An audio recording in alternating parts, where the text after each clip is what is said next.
আসসালামু আলাইকুম। কেমন আছেন আপনারা সবাই?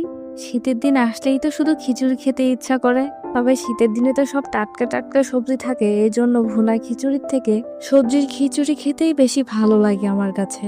তো চলুন তাহলে শীতের সবজি দিয়ে আজকে মজাদার খিচুড়ি রান্না করে ফেলি।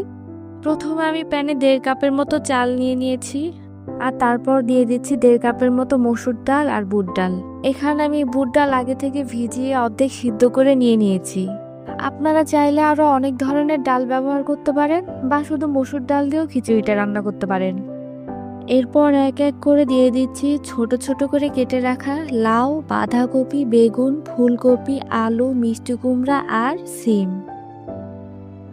সবগুলো সবজির আইটেম দিয়ে দেওয়ার পর এখন দিয়ে দিচ্ছি কাঁচামরিচ, পেঁয়াজ কুচি, আদা রসুন বাটা, স্বাদ মতো লবণ, হলুদ, মরিচ, জিরার গুঁড়া, আর দিয়ে দিচ্ছি 4 থেকে 5টি সাদা ফল, 5টি লং আর 3 টুকরোর মতো দারচিনি। আর সবশেষে দিয়ে দিচ্ছি তেল।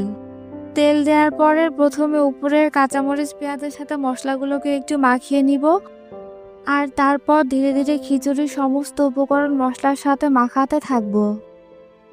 এই খিচুড়ি রান্নাটার স্বাদ নির্ভর করবে হাতে মাখানোর উপরে, তাই যত বেশি ভালোভাবে মাখাবেন এর স্বাদ আরও তত বেশি বেড়ে যাবে। যেহেতু আমি এই খিচুড়িতে আর কোনো বাড়তি মশলা ইউজ করব না, আর খিচুড়ি রান্না শেষে আমি কিন্তু তেলে বাগারও দিব না, তাই আমাকে অবশ্যই এই খিচুড়িটা খুব ভালোভাবে মাখিয়ে নিতে হবে। সকলের রান্নার ধরন তো আর এক হয় না, এক একজনের রান্নার ধরন এক এক রকম। অনেকেই অনেকভাবে খিচুড়ি রান্না করে থাকে, আমিও কয়েকভাবে খিচুড়ি রান্না করতে পারি, তবে আমার কাছে সবজির খিচুড়ি এভাবে খেতেই ভালো লাগে। আর এভাবে রান্না করাটাও কিন্তু খুবই সহজ। মাখানো শেষে খিচুড়িতে আমি পরিমাণ মতো পানি দিয়ে দিচ্ছি। এখানে আমি 3 কাপ চাল ডালের জন্য 7 কাপ পানি দিয়ে দিয়েছি। যেহেতু আমি খিচুড়িটা একদম নরম করব না, সেজন্য আমি পানির পরিমাণটা একটু কম করেই দিয়েছি। আপনারা যদি একদম নরম করে খিচুড়ি খেতে চান তাহলে আপনারা পানি বাড়িয়ে দিতে পারেন, তবে আমার কাছে সবজির খিচুড়িটা মাখো মাখো করে খেতেই অনেক ভালো লাগে।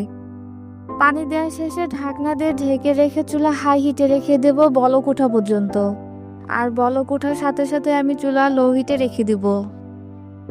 যারা মেসে বা হোস্টেলে থাকে তাদের খাবারের মান তো খুব একটা ভালো হয় না, আর মেসে তো সবসময় রান্না করে খাওয়া সম্ভব না। তারা চাইলে মাঝে মধ্যে খাবারের স্বাদের ভিন্নতা আনতে খুবই স্বল্প ব্যয়ের মধ্যে কোনো প্রকার ঝুট ঝামেলা ছাড়াই খুব সহজে এই খিচুড়িটি রান্না করে খেতে পারে। আর আপনারাও যদি সবজির খিচুড়ি এভাবে বাসায় মাখিয়ে রান্না করে খেয়ে না থাকেন, তাহলে আমার ভিডিওটি দেখার পর অবশ্যই একবার হলেও এভাবে রান্না করে খেয়ে দেখবেন। খিচুড়ি রান্নার মাঝে আমি কিন্তু দুবার ঢাকনা উঠিয়ে নেড়েচেড়ে আবার ঢেকে দিয়েছিলাম। খিচুড়ি রান্না হয়ে গিয়েছে, এখন আমি এটিকে একটু নেড়েচেড়েই নামিয়ে নিব। দেখুন আমার খিচুড়ি রান্নাটা ঠিক কতটা পারফেক্ট হয়েছে। আমি যেমন মাখো মাখো রাখতে চেয়েছিলাম ঠিক তেমনটাই হয়েছে। আমার বাসায় সবজির এই খিচুড়ি রান্না করলে খিচুড়ির সাথে খাওয়ার জন্য আর কোনো কিছুরই প্রয়োজন হয় না। এই খিচুড়ি খাওয়ার জন্য শুধুমাত্র একটু আচার হলেই যথেষ্ট। আজ তাহলে আসি। আমার পরবর্তী ভিডিও দেখার জন্য আমার চ্যানেলটিকে সাবস্ক্রাইব করে আমার সাথেই থাকবেন। ভালো থাকবেন, সুস্থ থাকবেন। আল্লাহ হাফেজ।